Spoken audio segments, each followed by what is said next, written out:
উদাহরণ না দিয়ে পাচ্ছি না, যেটা অভিযোগ করছেন বিরোধীরা যে ইডি এবং সিবিআই সম্বন্ধে। কয়েকদিন আগে বিচারপতি ইডির আইনজীবীকে বলছেন, গ্রেপ্তার তো করছেন, দোষ প্রমাণ করতে পারছেন কি? কনভিকশন রেট কত? দোষ প্রমাণ করতে পারছেন না, অথচ বছরের পর বছর ট্রায়াল ছাড়াই তাদের জেলে রেখে দিচ্ছেন। ইডির কাজকর্ম সম্বন্ধে সুপ্রিম কোর্টের বিচারপতি একটি শব্দ ব্যবহার করেছিলেন, ক্রুক। তো এটা নিয়ে অভিযোগ বিরোধীরা তুলছেন, হয়তো আগামী দিনে আরও তুলবেন। সরকার কিভাবে মোকাবিলা করে আর এখানে বিজেপির মুখপাত্র কীভাবে মোকাবিলা করেন সেটাই দেখার। পরের বক্তা বিজেপির কেয়া ঘোষ। সবার আগে যে কথাটা দিয়ে শেষ করলেন বিশ্বদা, সেটা দিয়ে আমি বরং শুরু করি। ক্রুক। আজকাল এই মুহূর্তে আপনারা গুগল করুন, চ্যাট জিপিটি এখন নতুন এআই হয়েছে, খুলে দেখুন ক্রুক, ছবি আসবে সম্ভবত পিসি বা ভাইপো, এই দুজনের মধ্যে একজনের। ক্রুকের সংজ্ঞা বদলে গেছে এই রাজ্যে। আমি প্রথমেই শুরু করব বাংলা বাঙালি আবেগ দিয়ে বিশ্বদা। আমিও বাংলার মেয়ে, নিঃসন্দেহে। বাংলার বাঙালি আবেগের একটা মজার ব্যাপার আছে এই রাজ্যে। 24-এর সময় আবেগটার কথা মনে পড়ে না। 24-এর সময় তখন বহিরাগত কীর্তি আজাদ, শত্রুঘ্ন সিনহা বা ইউসুফ পাঠানদের এই রাজ্যে নিয়ে আসতে হয়, তখন মনে হয় সাংসদ কি কম পড়িয়াছে। 26-এ আবার জোর কদমে ফিরে আসে বাংলার আবেগ। কোন বাংলার আবেগের কথা বলছি আমরা? যে বাংলায় এই মুহূর্তে বাঙালি যোগ্য শিক্ষকরা রাস্তায় বসে আছে। একটা বাঙালি মেয়ে, বাংলার বাচ্চা মেয়ে 5 মাসের, জলে ডুবে মারা গেল। আমরা কোন বাংলার কথা বলছি? যেখানে বাঙালি ছেলেমেয়েরা কলেজে ভর্তির জন্য হাপিত্তেশ করে বসে রয়েছে। এত দিন বাদে জয়েন্ট এন্ট্রেন্সের রেজাল্ট তাও সুপ্রিম কোর্টের দাবড়ানিতে বার করতে বাধ্য হয়েছে। আমরা সেই বাঙালি বাংলার আবেগের কথা বলছি।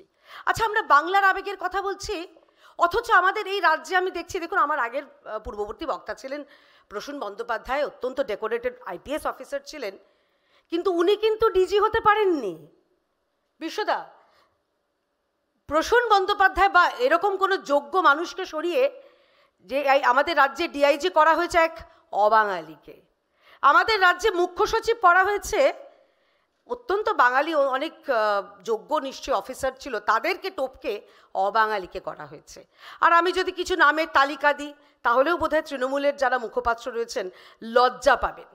আমাদের এই রাজ্যে ছট পুজো বিলক্ষণ ভালো, তো 2 দিনের ছুটি দেওয়া হয়, লিট্টি চোখা উৎসব করা হয়, তখন বাংলা বাঙালির আবেগ মনে পড়ে না। কিন্তু ভোট এলে এদের বাংলা বাঙালির আবেগ মনে পড়ে। কাদের জন্য মনে পড়ে? ভারতীয় জনতা পার্টির, যে দলের প্রতিষ্ঠাতা ডক্টর শ্যামাপ্রসাদ মুখার্জি বাঙালি ছিলেন। তার বাবাকে বলা হতো বাংলার বাঘ আশুতোষ মুখোপাধ্যায়। এবারে আমরা চলে আসি এসআইআর নিয়ে। দেখুন, যখন নির্বাচন কমিশন বলছেন স্যার এসআইআর, রাজ্যে তৃণমূল সরকার শুনছেন হার। এটা কি প্রথম এসআইআর হয়েছে রাজ্যে? হয়নি। আপনি তো শুরুতেই ওপেনিং স্টেটমেন্টেই বলেছেন। তাহলে এবারে আপত্তি কোথায়?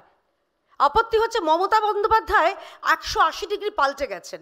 উনি যখন বিরোধী ছিলেন তখন বলতেন এই রাজ্যের ভোটার তালিকায় 1 কোটি অনুপ্রবেশকারীরা রয়েছে।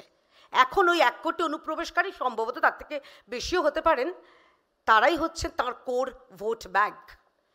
আমার এখানে দেখতে পাচ্ছি কংগ্রেসের মুখপাত্র আশুতোষ রয়েছে। আশুতোষের নেতা অধীর চৌধুরী, তিনি বলেছেন এই বাংলায়, উনিও কনজারভেটিভ একটা সংখ্যা বলেছেন, ভিডিওটা আছে, আমি পরে নিশ্চয়ই শোনাতে পারবো, 25 থেকে 30 লক্ষ অনুপ্রবেশকারী মমতা বন্দ্যোপাধ্যায় ঢুকিয়েছেন। এই বাংলায় এরা এই কথাগুলো বলছেন।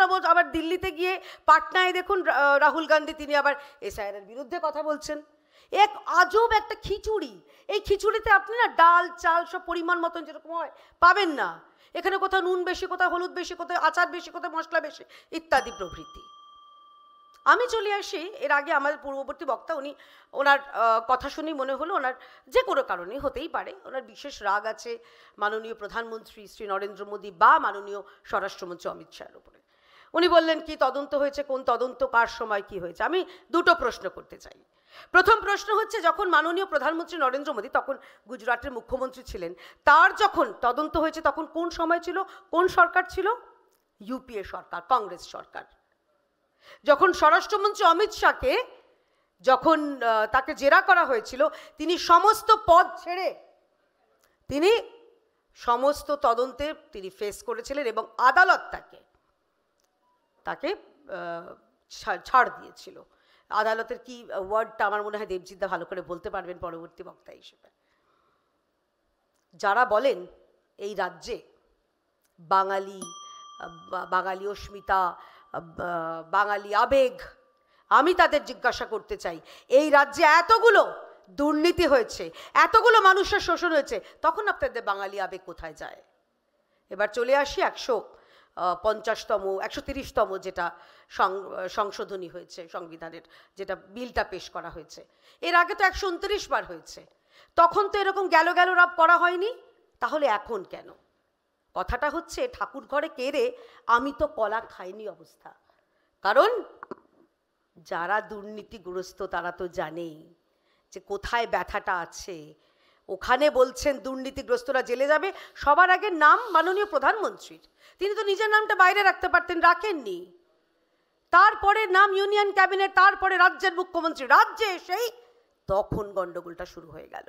তারা বলছে মহিলাদের নিরাপত্তার কথা, কারা বলছে?